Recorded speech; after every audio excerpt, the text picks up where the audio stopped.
सबसे पहले बाहुबली में बॉलीवुड का पैसा, फिर केजीएफ में बॉलीवुड का पैसा, और तो और 2.0 रोबोट फिल्म में भी बॉलीवुड का पैसा। तो फिर कैसे कह सकते हैं कि बॉलीवुड का बॉयकॉट हो रहा है और बॉलीवुड पैसा नहीं कमा पा रही है। दोस्तों ये टॉपिक पे मैंने बहुत एनालिसिस किया है, क्योंकि मैंने ये जरूरी समझा कि ये आपके एंटरटेनमेंट खर्च से रिलेटेड है। आप इस वीडियो को लास्ट तक देखना, आपको पता चल जाएगा कि बॉलीवुड का सही में बॉयकॉट हो भी रहा है। तो दोस्तों लेकर आया हूँ एक और एनालिसिस, और आप देख रहे हैं टू द पॉइंट रिव्यू।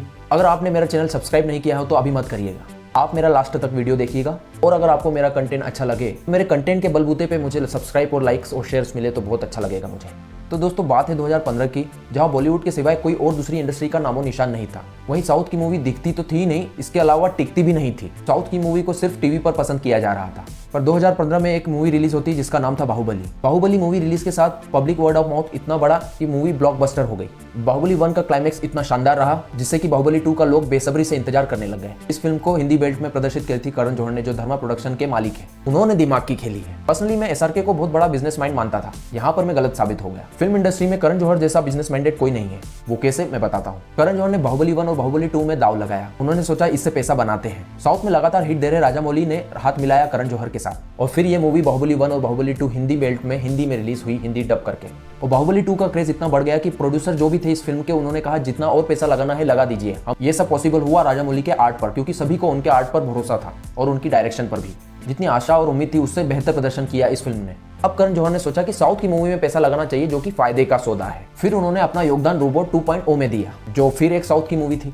यही देख के बॉलीवुड के दूसरे प्रोड्यूसर भी चौकन्ने हो गए, क्योंकि बॉलीवुड के प्रोड्यूसर बहुत ही बिजनेस माइंडेड है। उनको पता है कहाँ पैसा लगाना चाहिए। आपको मैं एक बोनस बात बताता हूँ, शायद वो आपको पता नहीं होगा। जो फिल्म आपने केजीएफ देखी है उसमें फरहान अख्तर का भी पैसा लगा हुआ था। यस, जब केजीएफ फिल्म स्टार्ट होती है तो टाइटल दिखता है एक्सेल एंटरटेनमेंट, और वो एक्सेल एंटरटेनमेंट फरहान अख्तर की ही कंपनी है। अब लेफ्ट विंग या राइट विंग की बात कर ले तो राइट विंग को केजीएफ बहुत ज्यादा पसंद आई और उसको हिट भी कर दिया, यहाँ तक कि ब्लॉकबस्टर कर दिया।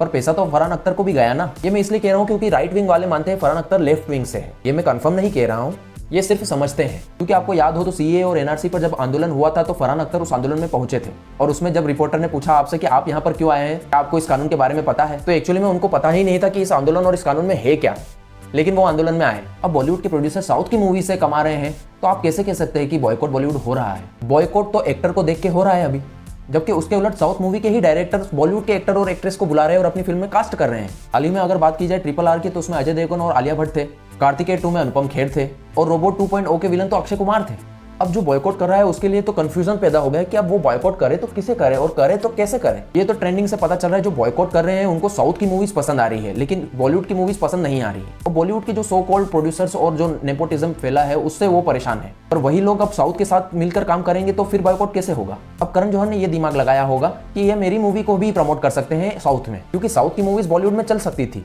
लेकिन बॉलीवुड की अभी तक कोई भी मूवी साउथ में नहीं चली है। अब हाल ही में आप देख रहे होंगे कि राजामौली ब्रह्मास्त्र को प्रमोट कर रहे हैं। ये भी करण जौहर की स्ट्रेटेजी होगी, क्योंकि राजामौली की बाहुबली उन्होंने हिंदी बेल्ट में प्रदर्शित की थी, तो उसके बदले में ब्रह्मास्त्र तो इनको प्रमोट करना ही पड़ेगी ना। इस तरह से उनके पसंदीदा एक्टर आलिया भट्ट और रणबीर कपूर अपनी थोड़ी बहुत तो छाप साउथ में छोड़ ही देंगे, थोड़ी तो फैन फॉलोइंग बना ही देंगे। राजामौली के प्रमोशन के साथ ही साथ फिल्म को देखने थोड़े बहुत तो लोग जाएंगे ही जाएंगे, टिकट्स तो बिकेगी। इसी तरह से हाल ही में लाइगर मूवी रिलीज हुई थी, जिसमें उन्होंने अनन्या पांडे को चमकाने की कोशिश की थी। लाइगर मूवी में भी धर्मा प्रोडक्शन का पैसा लगा था, हालांकि फिल्म फ्लॉप हो गई। अब यदि बॉयकॉट गैंग को बॉयकॉट करना है तो वो ये भी देखेंगे कि प्रोड्यूसर कौन है और डायरेक्टर कौन है।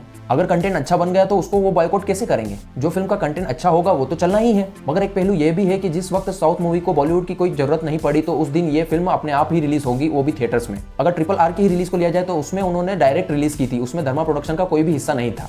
अगर आपने मेरा यहाँ तक वीडियो देख लिया है तो इसका मतलब ये है कि आपको ये तो पता चल गया है कि बॉलीवुड बॉयकॉट नहीं हो रहा है पूरी तरह से।